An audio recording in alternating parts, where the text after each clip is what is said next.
Bueno, pues muchas gracias, gracias por la presentación. La verdad es que es todo un placer para mí el poder estar el día de hoy con ustedes. Me siento un poco chiviado, un poco hasta nervioso por la presentación. La verdad es que eh, doy gracias a Dios por la vida del pastor Santiago, por la vida de cada uno de ustedes. Y pues bueno, hermanos, gracias por abrirme la puerta de esta preciosa iglesia. Y pues bueno, hermanos, quisiera compartirles un poquito de lo que hemos estado estudiando a través de la semana. Y me gustaría que oráramos antes de iniciar, por favor, si me gusta acompañar. Le pido que cierre sus ojos, incline su cabeza y vamos a orar, hermanos. Señor, te damos gracias por este tiempo, gracias por tu amor, por tu misericordia, porque sabemos, Señor, que tú eres el que hace la obra en cada uno de nosotros, Señor. Te pedimos, Señor, que nuestro corazón y nuestra mente puedan estar atentos a tu palabra para que nosotros podamos aprender, Señor, de lo que tú tienes y que has dejado de manera inspirada en tu palabra, Señor. Te pedimos que nuestro corazón y nuestra mente estén preparadas para tu palabra y que podamos llevarlo por hecho, Señor. También te pedimos, Señor, por mí, te pido por mí, Señor, para que pueda predicar tu palabra con seriedad, con humildad. Y Señor, aviva el fuego de mi corazón cuando esté hablando, Señor. Te pedimos, Señor, por este tiempo y te damos gracias en Cristo Jesús. Amén. Y muy bien, hermanos, pues hay una frase muy conocida por aquel gobernante romano, Julio César, que decía era divide y vencerás. Y lo cierto es que, hermanos, un organismo dividido que no tiene como objetivo común, un objetivo común es muy fácil de derrumbar. Muchos ministerios e iglesias han sido pues fracturados y lastimados, hermanos, por las divisiones y los enfrentamientos egoístas entre sus miembros. Muchos pastores han sido calumniados y otros difamados desde el mismo corazón de la iglesia. Y lo cierto, hermanos, es que Pablo no era ajeno a esta situación. Pablo sabía que no solamente la iglesia en aquellos tiempos tenía que lidiar con las cosas externas, sino también con las internas. Una iglesia dividida es una iglesia frágil, una iglesia que puede ser derrumbada fácilmente. Y no solamente una iglesia, sino también hemos visto que naciones y pueblos enteros. Si hay un pueblo dividido, pues posiblemente se acerca su caída. Y como les decía, hermanos, no obstante, Pablo sabía que esto era una realidad que también podía vivirse en la iglesia. Y Pablo, cuando escribió esta epístola que vamos a estar viendo ahorita, la epístola de los Filipenses, estaba encarcelado y estaba pues enfrentándose al peso que traían los problemas de predicar el evangelio. Y también tenía el peso pastoral, hermanos, de la iglesia de Filipos, misma que causaba un gran peso y una gran preocupación en el corazón de aquel pastor encarcelado. Realmente era pues evidente que el no poder salir de esa prisión y poder ir a ver los problemas internos que estaba teniendo esta iglesia, pues era una preocupación porque tenía no solamente el peso de que le aquejaba de estar recluido en una casa, sino que también tenía la preocupación de las iglesias que estaban en diferentes puntos de aquel mundo conocido. Y la iglesia de Filipos era una de estas iglesias que tenía buena doctrina, pero que estaba teniendo algunas divisiones internas. Y esta frase de aquel emperador romano se podía hacer quizá palpable en algún momento por estas divisiones. Así que, hermanos, el día de hoy y en esta mañana vamos a ver Filipenses capítulo 2, versículo 1 al 4, y veremos, hermanos, la exhortación de Pablo a los filipenses que nos desafía a permanecer en unidad y uniformidad. Estas dos palabras, hermanos, son importantes. Y lo vamos a ver poco a poco mientras vamos nosotros viendo estos textos. Y el primer punto, hermanos, vamos a ver la unidad de la obra de Cristo en la vida del creyente, la unidad de la obra de Cristo en la vida del creyente. Y nuestro segundo punto es la uniformidad del creyente a la hora de mostrar a Cristo. Espero, hermanos, que al entender realmente estas dos palabras, unidad y uniformidad, nos hagamos, hermanos, conscientes y responsables no solo de admirar la obra de Cristo en nuestros corazones, sino de accionar en amor en beneficio de nuestra iglesia local. Así que le pido, hermano, que si tiene ahí su Biblia, la abra ahí en Filipenses capítulo 2, versículo 1 al 4, donde podemos leer. Yo leo regularmente la Biblia de las Américas, y dice la Biblia, el versículo 1, dice: por tanto, si hay algún estímulo en Cristo, si hay algún consuelo de amor, si hay alguna comunión del Espíritu, si algún afecto y compasión, haced completo mi gozo, siendo del mismo sentir, conservando el mismo amor, unidos en espíritu, dedicados a un mismo propósito. Nada hagáis por egoísmo o por vanagloria, sino que con actitud humilde, cada uno de vosotros considere al otro como más importante que a sí mismo, no buscando cada uno sus propios intereses, sino más bien los intereses de los demás. Cuando, hermanos, un poquito de contexto acerca de esta epístola, cuando Epafrodito, un servidor de la iglesia de Filipos, trajo el ánimo y la ofrenda generosa que la iglesia de los filipenses había mandado a Pablo, quien, como ya les he comentado, se encontraba en prisión en Roma, también trajo las malas noticias para el apóstol de una posible división de la iglesia. Y era común que Pablo, al traer esta ofrenda de amor que le habían mandado la iglesia, pues también le pusiera al tanto de lo que estaba pasando en esta iglesia. Le dio las buenas noticias, pero también le dio las malas noticias que tenía que saber aquel apóstol que había fundado esta iglesia. No solo la iglesia universal tenía que soportar la preocupación, sino que la iglesia local tenía que lidiar con la preocupación de estar constantemente presionado por el gobierno a dejar de congregarse, dejar de predicar el evangelio, sino que también tenía que soportar con otras dos cosas de manera interna y que lastimaban el evangelio y la unidad dentro de la iglesia. Uno de estos era que los falsos maestros que venían de afuera a pervertir el evangelio, y lo otro era que los conflictos internos entre algunos miembros de la iglesia local. Estas dos cosas tenían que ser soportadas por la iglesia. Los falsos maestros que venían, pervertían el evangelio, daban un falso testimonio de nuestro Señor Jesucristo, y los conflictos internos que, si ya de por sí tener persecución y después soportar a los maestros falsos que venían, también tenía que lidiarse con esos problemas internos entre miembros, disputas, y esto era pues algo común.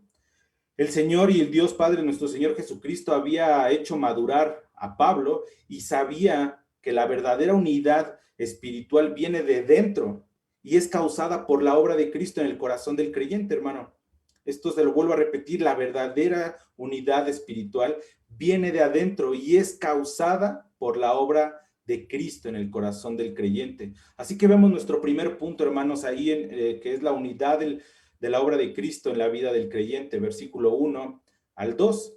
Pablo inicia esta sección con una palabra bien importante que une el capítulo anterior, y dice por tanto, que podría traducirse como el resultado de o por consecuencia de lo anterior. Y esto anterior que Pablo está diciendo es que los filipenses debían estar firmes. Pablo ya se había presentado como el doulos, como un esclavo en Cristo, había dado sus oraciones y posteriormente había pasado a darles un informe de lo que estaba aconteciendo en su vida. Les había exhortado que permanecieran en unidad en los versículos anteriores a este nuevo capítulo. Así es que Pablo, una vez más, vuelve a tratar este tema de la unidad. Es insistente. ¿Por qué? Porque una iglesia unida va a ser un organismo difícil de derrumbar. Entonces, así es que Pablo insiste nuevamente en este tema, es decirles, por tanto, por lo que ya les he dicho, ahora quiere llamar su atención a algunas cosas. Él insiste en este tema de la unidad. cualidad que solamente es posible cuando la verdadera humildad de pensamiento existe en la persona de nuestro Señor Jesucristo. De manera que Pablo rápidamente alude a la obra de Cristo en el corazón del creyente. Y esto, hermanos, pongan mucha atención, porque si tú quieres verdaderamente exhortar a una persona, llamar la atención de una persona, no es con sabiduría humana ni con los pensamientos e ideas aprendidas de un libro que quizá pues no tiene nada de espiritual. Lo primero que hace Pablo, y eso es digno de observar de un pastor, es que alude a la obra de Cristo en el corazón del creyente. Pues no solo quiere que se mantengan firmes y unidos luchando contra los problemas externos, como ya lo hemos visto, sino que quiere que permanezcan unidos contra los problemas internos de aquella iglesia. Entonces, Pablo puede haber dado una serie de instrucciones ciertamente para acabar con la división y caerían directamente sobre los hombros de la carne de aquellas personas. Pero él va a lo más elemental, hermanos. Él va a lo que verdaderamente hace creyente a los hermanos. Él pide y evoca a esa obra en el corazón del creyente y les dice, si hay algún estímulo en Cristo, si hay algún consuelo de amor, si hay alguna comunión del Espíritu, si hay algún afecto y compasión, y después lanza su petición. Pero vean, primero analicemos estas cosas que está aquí Pablo poniendo y trayendo a la vida del creyente. Dice, lo primero que tenemos que notar es que esta sección hay 4, hermanos, 4 bendiciones que se alcanzan únicamente estando en la persona de Cristo, y que todo creyente tiene. Esto es algo que nos une, hermanos, que todos los creyentes en todas las épocas y en todos los lugares de la tierra, estas 4 cosas que menciona aquí Pablo están presentes en la vida del creyente. En unos en mayor medida, conforme su vida espiritual va madurando, y en otros en menor medida. Pero hermanos, estas 4 cosas están en todos los creyentes. Todo esto es algo que nos une, algo que nos amarra al cuerpo de Cristo. Si tú eres un verdadero creyente, hermano, tú lo tienes. Quizá en mayor o en menor medida, a fin de que, como has ido madurando, a fin de que puedas ir, pues, también bendiciendo a la obra de Cristo y a la iglesia local. Si tú estás usando una Biblia Reina Valera 60, encontrarás 5 sí. Y si estás usando una Biblia de las Américas, vas a encontrar 4 sí. Y lo puedes notar. Pero esto se debe a que la última parte en el versículo C, de esta parte, en el último versículo, la Biblia de las Américas une la frase con una Y, que realmente no cambia lo que Pablo está diciendo. Por ejemplo, si ven, si algún afecto, y después en la Biblia Reina Valera 60 dice, y si alguna compasión, la Biblia de las Américas lo que hace es unirlas con una Y. Entonces se puede leer, si hay algún afecto, un estímulo en Cristo, si hay algún consuelo de amor, y si hay alguna comunión del Espíritu, si algún afecto y compasión. Encontramos 4 sí. Esta frase que encontramos de manera sí o hay, bien valdría subrayarla o encerrarla, porque si lo repite Pablo es porque hay algo importante que decirnos. Puede ser traducida como ya que hay. Realmente pudiera parecer si hay como si fuera una pregunta, pero lo que está diciendo Pablo, ya que hay un estímulo en Cristo, ya que hay consuelo de amor, ya que hay comunión del Espíritu, ya que hay afecto y compasión, entonces hacer completo mi gozo. Pero lo cierto es que existen en la vida del creyente. Como te comenté en un principio, lo más fácil es que Pablo hubiera dado una serie de mandamientos e instrucciones, reglamentos para terminar con las divisiones. Háganle así, primero paso 1, paso 2 y paso 3. Pero no, Pablo está evocando a esa obra en el corazón del creyente. Así es que, hermanos, la unidad en los corazones de los creyentes es dada de manera sobrenatural, podemos entenderlo. No existe nada, hermano, ni nadie que pueda entender o hacer cambiar el corazón de los hombres si éste no ha sido regenerado. No hay nada, hermano, nada. Si verdaderamente queremos encontrar una persona que ha sido renovada, la vamos a encontrar si éste ha tenido una transformación por el poder de nuestro Señor Jesucristo. Está claro que a Pablo le preocupan las divisiones que existen entre ellos. Quizás se han levantado sistemas de pensamiento o alguna doctrina errónea o alguna doctrina que no está clara. Sin embargo, apela al carácter renovado del creyente mencionando estas cuatro verdades. Y hermano, déjame decirte que las dos primeras verdades están relacionadas con la persona de Cristo. Si tú te das cuenta, ahí dice, si hay algún estímulo en Cristo, donde somos estimulados, hermanos, y exhortados, animados por las enseñanzas y ejemplos de nuestro Señor Jesucristo. Ahora, hermano, todo creyente tiene como ejemplo supremo a la vida de nuestro Señor Jesucristo. No hay nadie dentro de la familia de Cristo que pueda decir que su ánimo no viene de Cristo. ¿Ven cómo esto nos une, hermanos? Esto mismo que unía a los filipenses, también nos une a nosotros en la actualidad. Esto no solo lo une, como te decía, a los cristianos de aquella época, sino a todas las iglesias y se ve más fervientemente en la iglesia local.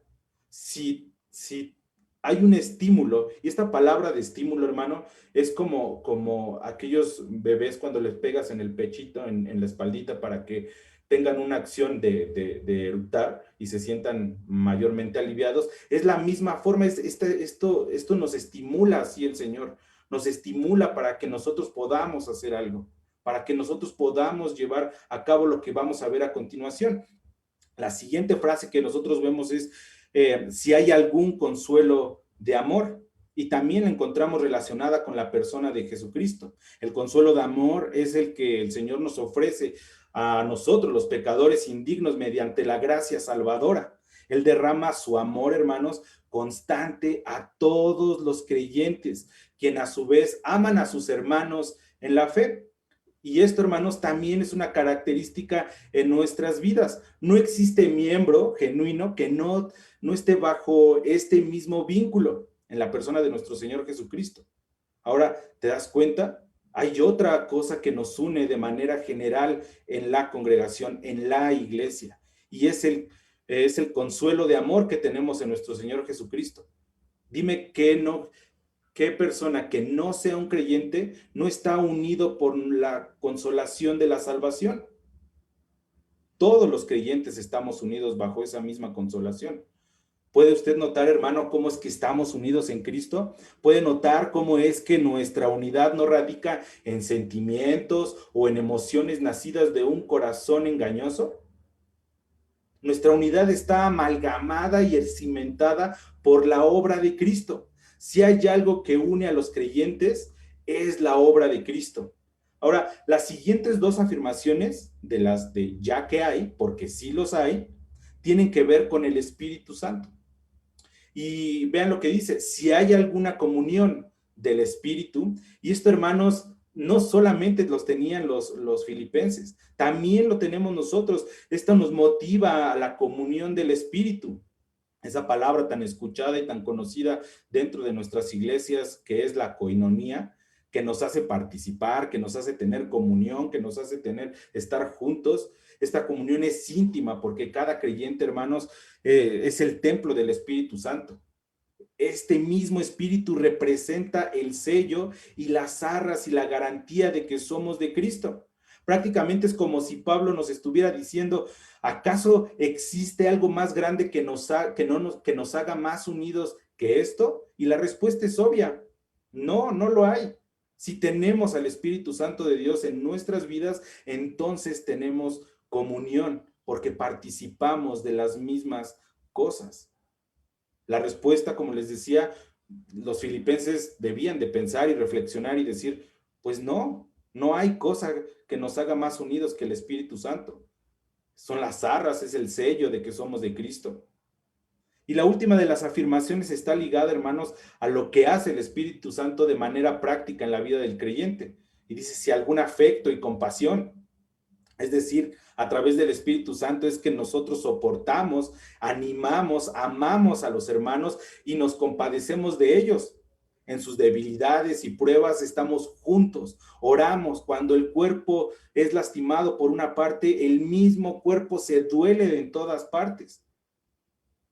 El cuerpo no puede ser ajeno cuando una de sus partes ha sido lastimada. Si algún afecto y alguna compasión hay entre nosotros que nos une, se puede ver cuando nosotros nos dolemos, cuando un miembro de nuestra congregación, de nuestra iglesia local, está siendo atribulado. Hermanos, quizá muchos del día de hoy han tenido pérdidas, muchos han caído en enfermedad, etcétera, han sido lastimados, quizá por esta enfermedad, esta cuarentena, algunos han perdido trabajo, etcétera. Pero hermanos, si nosotros estamos unidos con lo que ya hemos visto, entonces también nos dolemos con otros, porque esa misma unión que tenemos en Cristo de manera sobrenatural nos hace dolernos. Somos un mismo cuerpo. Una vez que Pablo también ya ha apelado al corazón de los creyentes de Filipos, lanza entonces su petición. Es prácticamente, vean cómo ese corazón pastoral, ese corazón que se preocupa por la vida de las personas, no lanzó una petición y dijo, hagan esto. No, él dijo, por cuanto ustedes gozan de una comunión de las mismas cosas, entonces hagan completo mi gozo. El versículo dice, haced completo mi gozo, siendo, ojo, y se vuelve a tener una serie de repeticiones de palabras, haced completo mi gozo, siendo del mismo sentir, conservando el mismo amor, unidos en espíritu, dedicados a un mismo propósito. De manera enfática e imperativa, prácticamente es una fórmula. Ya que ustedes tienen esto, ahora sí que 1 más 1 da 2. Lo que está prácticamente haciendo Pablo es decir, por cuanto ustedes tienen esto y gozan de las mismas cosas, entonces por consiguiente, haced completo mi gozo. Y esta palabra de haced completo mi gozo es algo enfático, es un imperativo, algo que tienen que hacer no solamente los filipenses, sino todos los creyentes, porque todos lo tienen.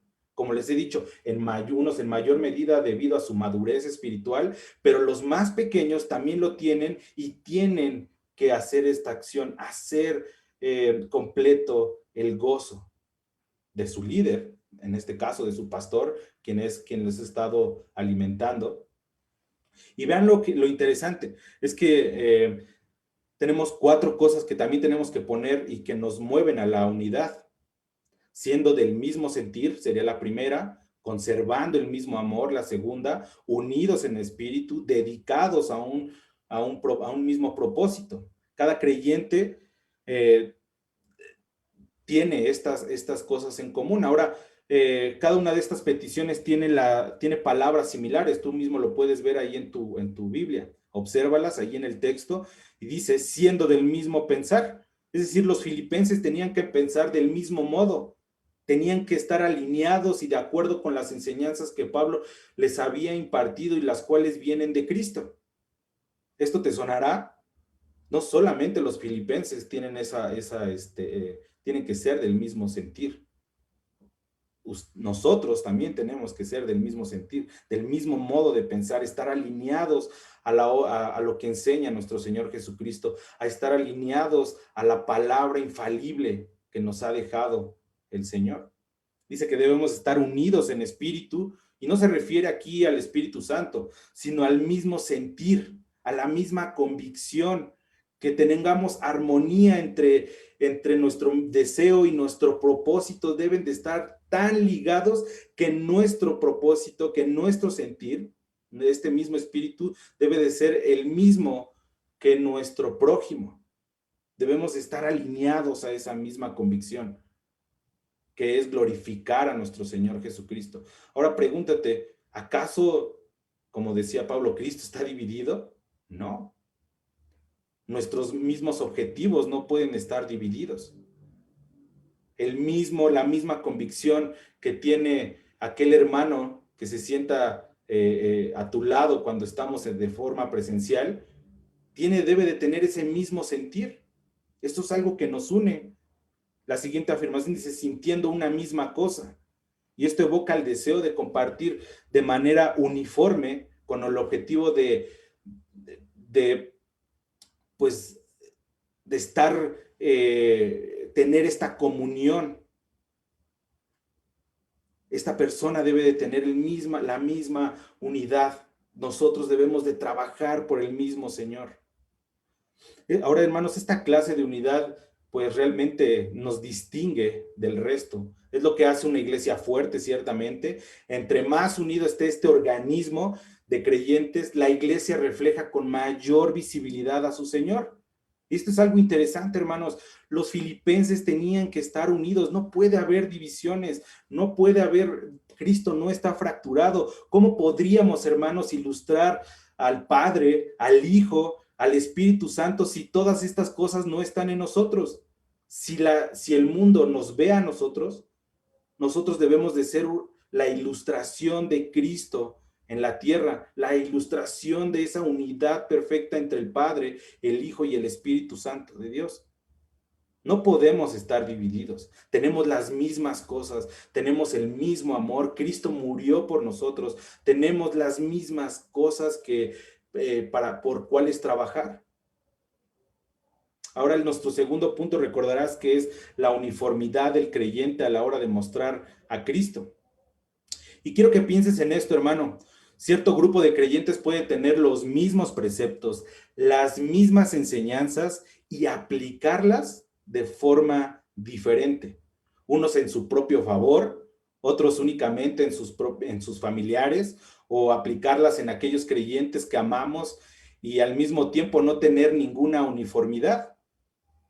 Porque tú puedes ver, se te puede predicar las mismas cosas, el pastor predica las mismas cosas a todos los creyentes y no todos los creyentes las entienden de la misma forma. Esta palabra uniformidad que estoy usando, hermanos, quiere decir de una forma única, es decir, que no hay variaciones ni distinciones. Prácticamente nosotros tendríamos que aplicar ese mismo amor a todas las personas de manera igual. Estamos unidos por Cristo, entonces, por consiguiente, lo que viene a decir Pablo es algo muy práctico. Ven el versículo 3, dice, nada hagáis por egoísmo o por vanagloria. Nada hagáis por egoísmo o por vanagloria, sino que con actitud humilde, cada uno de vosotros, ojo, considere al otro como más importante que a sí mismo, no buscando cada uno sus propios intereses, sino más bien los intereses de los demás. Y hermanos, esta sección es muy práctica, como te decía, y tiene que ver con nuestro trato a los creyentes. Si bien es cierto es que gozamos de una unidad en nuestras creencias y una unidad por la obra de Cristo, esta sección marca nuestra uniformidad a la hora de conducirnos y mostrar quién es Cristo al mundo. Y se relaciona con lo que Pablo ya ha mencionado en el versículo 1 y en el versículo 2 de este segundo capítulo. Primero, contrasta lo que, y ojo, porque tenemos que ver esto, primero contrasta lo que no hay que hacer contra lo que sí hay que hacer. Y dice Pablo, dice, nada hagáis por egoísmo o por vanagloria. Estas dos palabras, hermanos, están estrechamente relacionadas, el egoísmo y la vanagloria. Pues Pablo dice que nuestros actos deben estar enfocados no en nuestra persona o en satisfacernos a nosotros mismos. Ninguna de nuestros actos debe de estar enfocado, hermanos, a buscar renombre o una gloria que no nos pertenece. Nadie. No debemos de estar enfocados en lo que a mí me sirve o en mis propios deseos. Y aunque si bien es verdad que cuando servimos, por ejemplo, dentro de la iglesia es un acto piadoso de nuestra persona, si no lo hacemos con la actitud correcta, esto se puede convertir, hermanos, en mero activismo. Si no servimos con la actitud correcta, podemos caer en nuestra autopromoción. Sería sensato entonces preguntarnos, hermanos, ¿por qué hacemos lo que hacemos? ¿Por qué eres un servidor? O incluso, ¿por qué eres un maestro de la Biblia? ¿O por qué eres pastor o predicador? Pero no solo lo lleves a la vida ministerial. ¿Qué hay de tu trabajo? ¿Por qué haces lo que haces? Ciertamente tienes una remuneración y todos tenemos el pago por nuestro trabajo, pero lo que nos está enseñando aquí Pablo no solamente se limita al ministerio. Si tú eres un servidor y sirves por los motivos correctos, gracias a Dios. Pero si eres una persona que trabaja y te pagan un salario, ¿cuál es el objetivo realmente? ¿El ganar únicamente dinero o a través de tu trabajo servir de mejor manera a quien Dios te permite servir? Que primeramente es a tu familia, después a tu iglesia y también ciertamente a las personas que se sirven de tu trabajo. Pero ¿cuál es el objetivo? ¿Tu autopromoción? ¿Por qué hacemos lo que hacemos? Pablo nos ha dicho nada hagáis por egoísmo. Y este nada, hermanos, es un nada absoluto. Nada hagáis por egoísmo, por vanagloria. Incluye tu trabajo, tu servicio en la iglesia, etcétera. Pablo es muy claro al decir que nada es, pues es esto, nada, ¿verdad, hermanos? Sino que dice, y después dice la actitud con lo que nosotros tenemos que hacer, sino que con actitud humilde cada uno de vosotros considere al otro como más importante que a sí mismo. Y esta hermana, esta frase realmente impacta de manera personal mi corazón, ya que los filipenses tenían que considerar al otro como superiores a sí mismos. Ojo, no perdamos de vista el contexto. En un contexto donde ser un ciudadano romano te daba la supremacía frente a otros. Incluso ahí en la iglesia de los filipenses había ciudadanos romanos y otros tantos que no tenían ciudadanía. El estar ahora, los creyentes deberían de saber que a la hora de estar en Cristo maximizaba al creyente frente a cualquier título de ciudadanía. No podían ver a su hermano como inferior, pues ahora todos somos uno en Cristo. Somos santos, por tanto Pablo nos exhorta a la unidad en humildad, considerando a los otros como superiores a nosotros mismos. En aquellos tiempos la ciudadanía romana era altamente apreciada porque te daba, aunque ciertos beneficios en el gobierno romano, te daba beneficios a los que, frente a los que no pertenecían a ese imperio romano. Era lo que Pablo tenía en mente cuando les dice, sino que con actitud humilde, cada uno de vosotros que considere al otro como más importante que a sí mismo. Ahora, hermanos, pareciera que aquí tenemos el hilo negro de por qué tanta división en las iglesias. Pues aunque gozamos ciertamente de unidad en Cristo, no actuamos de manera uniforme a la hora de servir y amar a nuestro prójimo. ¿Te has preguntado, hermano, por qué hay hermanos que se ofenden por cosas tan simples? ¿Te has preguntado por qué la gente te deja de hablar o se indigna? Y la respuesta es simple, hermano.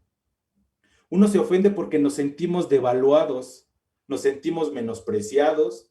Nadie quiere ser ser el esclavo de su prójimo. Nadie quiere ser el escalón por el cual otros suban. Ahora, hermanos, no olvidemos cómo se presentaron Pablo y Timoteo al principio de esta epístola. Como te comenté, ellos se presentan como los dulos, los esclavos de Cristo. La pregunta es, ¿qué esclavo puede indignarse contra su superior?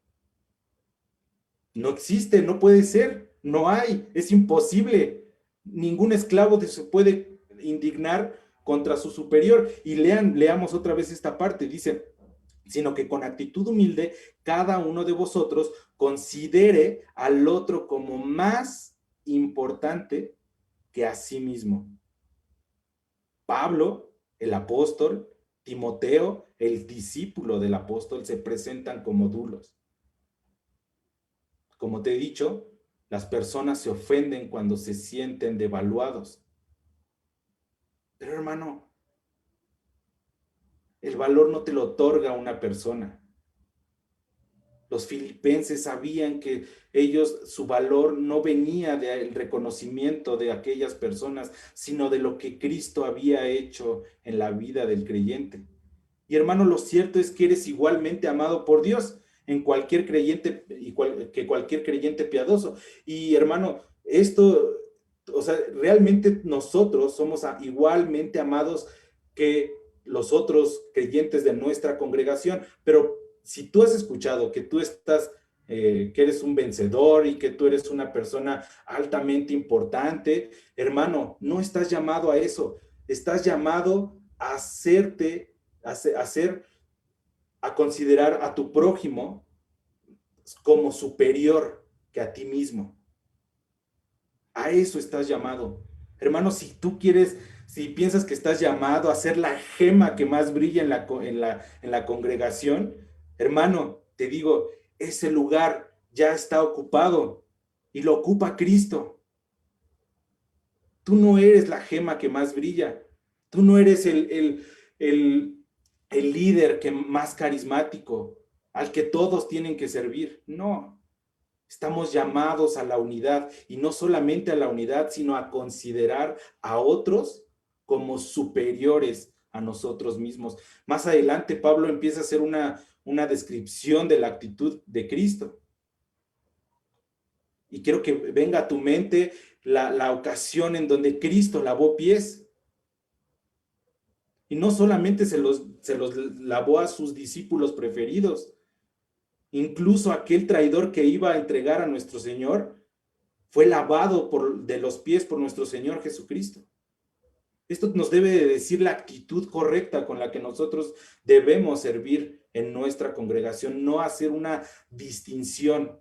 Debemos de actuar de manera uniforme. Nuestro amor debe de ser hacia todos, sin distinción, considerando a otros como superiores a nosotros mismos. Estás llamado a considerar a otros como superiores, como te lo he dicho, a servirles como si fueras tú su esclavo, como si tu único objetivo fuera satisfacer sus necesidades. Y veamos el versículo 4, que también va muy relacionado. Dice, no buscando cada uno sus propios intereses, sino más bien los intereses de los demás. Los filipenses debían de olvidar sus motivos personales para no intentar sobresalir. Debían menguar para que otros crecieran. Debían de servir a su prójimo de manera desinteresada. Esto es lo que estamos verdaderamente llamados, a cuidar los intereses de nuestro prójimo. Escucha, hermano, en un partido de fútbol, todos saben las reglas, todos tienen algo en común, saben la teoría del juego, pero no basta tener la teoría, sino también el uniforme puesto e incluso podrías estar utilizando el mismo uniforme y aún así no estar unido a tu equipo. No basta solamente con ir a la iglesia, sino verdaderamente hacer una familia y verdaderamente pertenecer a esa familia. Estás llamado a servirlos, a estar unido, a tratar a todos por igual, con amor fraternal. Cristo lo hacía de esa manera. Nuestro ejemplo es Cristo. Y has visto que estás unido por ese mismo ejemplo. Si deseas verdaderamente aportar o portar una uniformidad, busca el interés de tu prójimo, hermano. Busca que aquello que te une a Cristo y te ha hecho crecer y que has comprendido, que otros creyentes también lo tengan. Úsalo a favor de ellos, para que lleguen a la estatura, hermano, del varón perfecto. Sé el escalón que impulsa la santidad de tu hermano. Sé el esclavo que lava los pies. Sé aquel que perdona. Porque, hermano, cuando haces esto, escúchame bien, cuando haces esto, entonces eres más parecido a tu Señor. Cuando te pones a lavar pies, cuando perdonas sin que te pidan perdón, cuando extiendes tus brazos para abrazar la salvación de otro. Hermano, cuando mueres a ti mismo, eres más parecido a nuestro Señor. ¿Quieres reflejar bien a tu Señor frente al mundo? Entonces sé como Cristo. Esto era lo que los filipenses tenían que entender. que están unidos no solamente por la obra de Cristo, no solamente por el sello del Espíritu Santo, sino que tenían que morir y considerar a otros como superiores a sí mismos, y no solamente, sino que tenían que abrazar los intereses de esas personas, cuidar lo que a esas personas les interesaban. Entonces, de esa forma, podrían mostrarse al mundo como Cristo lo hizo en la cruz. Ahora no te aferres a tu posición, no te aferres a tu propio estima o intereses y deseos. Hagamos completo el gozo de nuestro gran pastor y redentor. Ciertamente cuando haces eso, créeme que el corazón de tu pastor es consolado al ver que los miembros se aman entre unos y otros. Pero cuando haces eso, no solamente el gozo de tu pastor es completo, sino el gozo del pastor de pastores es completo, porque entonces Cristo se perfecciona aún más en la iglesia local. Y sobre todo, hermano, déjame decirte que Cristo es el objeto de nuestra unión. Cristo es el objeto de nuestro amor. Aquel que puede amar con mayor sinceridad a sus hermanos, es porque entonces Cristo se ha ido perfeccionando más en su vida. Hemos visto la exhortación de Pablo, hermanos, a los filipenses, que nos desafía a permanecer en unidad y uniformidad. Primero vimos unidos por la obra de Cristo en nuestros corazones, y también vimos la uniformidad a la hora de mostrar a Cristo, considerando a otros como superiores a nosotros mismos, hermanos. Que las cosas externas e internas nunca nos dividan, hermanos. Que aquella frase que decía el emperador romano, divide y vencerás, nunca, hermano, nunca que perezca la idea de que se haga una realidad en nuestras congregaciones. Que perezca esa idea, hermano. Que nuestro deseo sea menguar para que otros crezcan. Que nuestro deseo sea madurar para poder servir mejor a otros. Que nuestro deseo sea estudiar mejor a la persona de Cristo para amar como Cristo lo hacía, para levantar al caído, para darle la mano, abrazarlo y traerlo a la unidad. Que eso sea nuestro deseo, hermanos. No estudiar para hacernos cabezones, estudiar para amar mejor al pueblo del Señor, para servir mejor. Y para que aquellos hermanos que nos ven puedan ser impactados por nuestro testimonio. Que eso sea nuestro deseo, que esa sea nuestra unidad, hermanos. Que nosotros menguemos para que otros crezcan.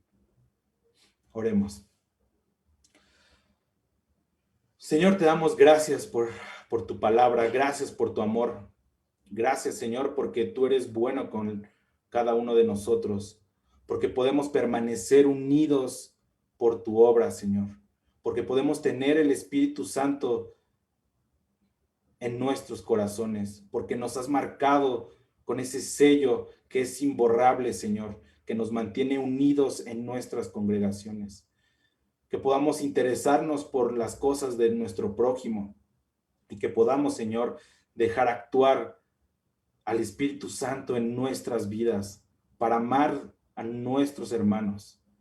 Señor, te pedimos perdón si hemos actuado de manera divisoria, si hemos hablado mal de de nuestro prójimo, o si hemos actuado mal en nuestra congregación.